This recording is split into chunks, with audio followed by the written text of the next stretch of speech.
बिस्मिल्लाहिर्रहमानिर्रहीम। अब ये एक बहुत आतिश बयां और शोला बयां ख़तीब हैं मुसलमानों का, जो टांगों से माजूर है। अल्लाह इंसान को टांगों से माजूर करे पर अक्ल से माजूर न करे। अब कोई शिया का ज़ाकिर कोई बात कर दे और उसको इशू बना के पूरी कौम को गाली दी जाए, पूरी कौम को बुरा भला कहा जाए। मैं बच्चा था तो किसी एक पीर हैं जिनको मुसलमान बहुत मानते हैं, नाम नहीं लूँगा, तो मिलता था कि उन्होंने अपनी किताब में लिखा था कि ऐ काश मैं अमीर शाम के गधे के फुजले का कीड़ा होता। यानी कभी बातिल की मोहब्बत इतनी बढ़ जाती है कि ये जुमला कहते हैं। तो उनसे ये जुमला मैंने सुना तो मैंने कहा ये हो नहीं सकता, इतना पढ़ा लिखा बंदा ये जुमला कहे। और इन्हीं दिनों में मैं इन साहब की तकरीर सुन रहा था तो इन्होंने कहा कि अवैसे करनी से अमीर शाम का वो घोड़ा जो दौड़ा और उसकी खाक उठी और वो घोड़े के नाक में गई और उस नाक से जो पानी निकला वो भी अफजल है अवैसे करनी से। एक जुमला सिर्फ ये मिलाया, वो घोड़ा जो नबी के लश्कर में या उसकी फतह में दौड़ा था।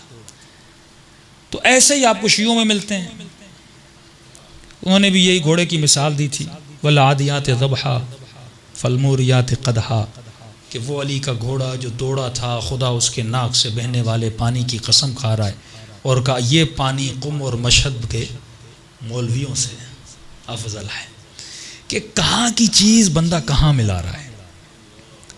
इससे इनाद इंसान का निकल के जाहिर हो जाता है। यानी आप देखें ये अखलाक वही यहाँ भी नज़र आ रहा है और यही अखलाक हमारे बंदों में नज़र आ रहा है कि शिया ज़ाकिर जब इनाद पे आता है वैसी गुफ्तगू कर रहा है, इसे गुलूब कहते हैं। और वो जब बात करने पर आता है गुलूब, भाई फ़ज़ाइल सहाबा है लेकिन इतना गुलूब तो नहीं होना चाहिए ना कि आप एक घोड़े के नाक से निकले हुए गंदे पानी को किसी नबी के सहाबी जो वैसे करनी है, जिसके लिए नबी कहें कि मुझे उसकी खुशबू आ रही है, जो इतना फजीलत वाला बन जाए, आप उससे मिला, इसे गुलूब कहते हैं। ये गुलूब अगर शियों में आए फिर भी बुरा, अगर सुन्नी में आए फिर भी बुरा। या बहस शिया सुन्नी की नहीं, बहस हम कर ही इब्तिदा से सिफत की रहे हैं। अगर बुरी आदत इंसान में आ जाए वो बुरी है, हमें उस आदत से नफरत है। वो आदत अगर शिमर में आती है तो बुरी है, वो आदत अगर अपने किसी भाई में आ जाती है बुरी है। मासूम फरमाते हैं हमें जिस्मों से जंग नहीं है, हमें तुम्हारी आदतों से जंग है। ये जंग किरदार की जंग है। तुम ये देखो अगर शिया है अच्छी आदतें रखता है, भाई सखी है, सखी कोई भी हो, आतम ताई भी है, सखी है, इमाम उसकी बेटी का एहतराम करता है।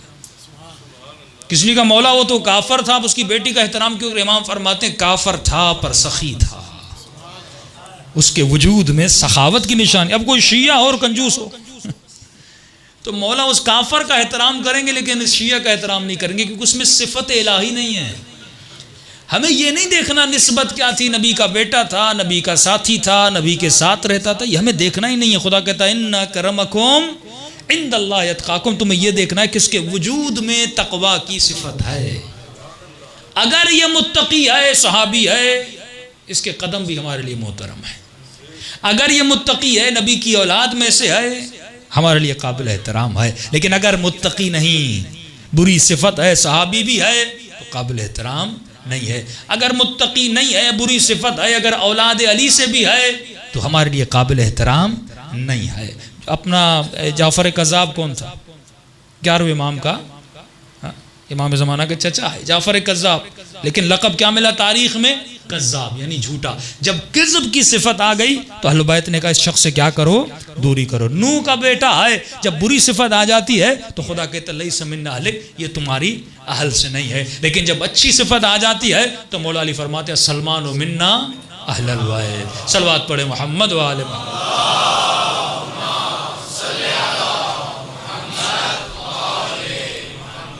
तो मेरे अजीज़ ज़रा ठंडे दिमाग से सोचो कि इंसान की कद्र व कीमत उसके अखलाक की वजह से। बुइस्तु लिउतम्मिम मकारिमल अखलाक। अब मसला यह है कि हमें जो दीन मिला वो हमने अल्लाह से नहीं लिया, वो हमने मौलवी से लिया।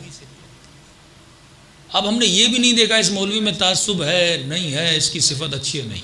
पहली शर्त जो अहले बैत ने, रसूल खुदा ने और कुरान ने रखी, वो पेश इमाम के लिए भी शर्त अदालत थी कि जिसको तुम सिर्फ 17 मिनट नमाज के लिए खड़ा करते हो, ये देखो वो आदिल हो। पूछा गया आदिल की निशानी क्या है? आदिल किसे कहते हैं? जिसे तुमने गुनाहे कबीरा करते हुए न देखा हो। अगर किसी मौलवी को मस्जिद में बैठकर गीबत करते हुए देखो, उसके पीछे नमाज, वो आदिल है ही नहीं। वो बैठ के लोगों की बुराइयां कर रहा, गीबत कर रहा है। अगर हासिद हो, हसद हो, हुब्बे दुनिया हो, अगर गुनाह कबीरा किसी नामहरम से कोई ताल्लुक में मुब्तला देखो, अगर किसी इंसान को गाली देते हुए देखो, इसके पीछे नमाज नहीं पढ़ सकते, क्योंकि ये मुसल्ले पे खड़ा है, अल्लाह की नमाज और दीन को कायम करने के लिए खड़ा है। अगर वो खुद ही बुराई होगी। अच्छा ये भी है कि अगर तुम उसे गुनाह करते हुए देखो तो तुझ पर है कि उसके पीछे नमाज न पढ़ो। अब ये नहीं कि तुम मशहूरी करना शुरू कर दो क्योंकि किसी और को तो पता नहीं वो बुरा है, तुझे पता है, तो तुझ पर वाजिब है कि उसके पीछे नमाज पढ़ो। तो नीयत क्या करो? फुरादा करो, नीयत जमात न करो। लेकिन अगर तुमने उसको बदनाम करना शुरू कर दिया, फिर तू भी आदिल नहीं, फिर तेरा भी कारनामा वही होगा। तो गुनाह भी छुपाना है, क्योंकि वो सत्तारुल अयूब है। बाज़ मोमिनीन में ये भी एक मौलाना अच्छा नहीं लगता, उसकी बुराई देख ली 10 लोगों को बताना शुरू कर देते हैं, अरे ये बुरा है। अब वो जिसने सुना पर उस पर भी वाजिब है कि उसकी बात को न माने जब तक खुद आंखों से। इतना दीन में सख्ती है, लेकिन लोगों ने बड़ी आसानी से मान लिया। खतीब मिंबर पे जाता था, 70 साल तक मौला अली को बुरा भला कहा गया। सब शितम 2 लफ्ज हैं कुरान में, तकरीबन 41 टाइम खुदा ने, जब बहस बरात निकलेगी उसमें मैं जिक्र करूंगा, आज कोशिश करूंगा। 41 टाइम खुदा ने लानत भेजी है। कुरान लानत जायज़ है क्योंकि खुदा भेज रहा है। एक मरतबा खुदा ने सब किया है, यानी खुदा ने गोया अल्लाह वाली गाली। एक मरतबा खुदा ने एक बंदे को जनीम कहा, अय हरामजादे, सब किया। और खुदा जिसे सब करे वो सब भी हकीकत होती है। अगर खुदा किसे जनीम कहे, और वो कौन था? वो भी अली का दुश्मन था। तफसीर अल बुरहान में चले जाए, इसकी बहस में नहीं जाऊंगा, हसास बहस है।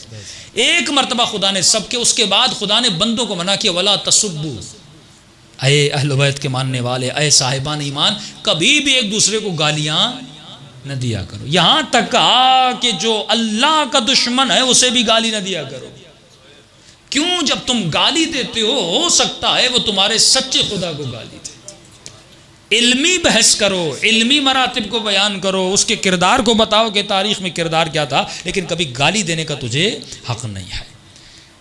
अब दीन हमने किससे लिया? हमने उनसे लिया जो मुफ्ती थे, मिंबर पर गए, 70 साल मौला अली को बुरा भला कहा, कि फरमाते हैं इतनी शिद्दत थी कि एक मुफ्ती उस ज़माने का जब नमाज पढ़ा रहा था, ये हर नमाज के बाद मौला अली को गाली देते थे। हर नमाज के बाद मौला अली को सब करते। तमाम तरह की किताब मौजूद है। उमर इब्न अब्दुल अजीज़ वो वाहिद शख्स था जिसने मिंबरों से मौला अली को बुरा भला कहवाना बंद करवाया, और जिसके लिए कि जिसने फदक को वापस किया। हम ये बड़ी दलील देते हैं, खुद कहते हैं कि इसने फदक वापस किया, और जो वो कहते थे फदक लिया नहीं, तो जब लिया नहीं था तो वापस कैसे किया?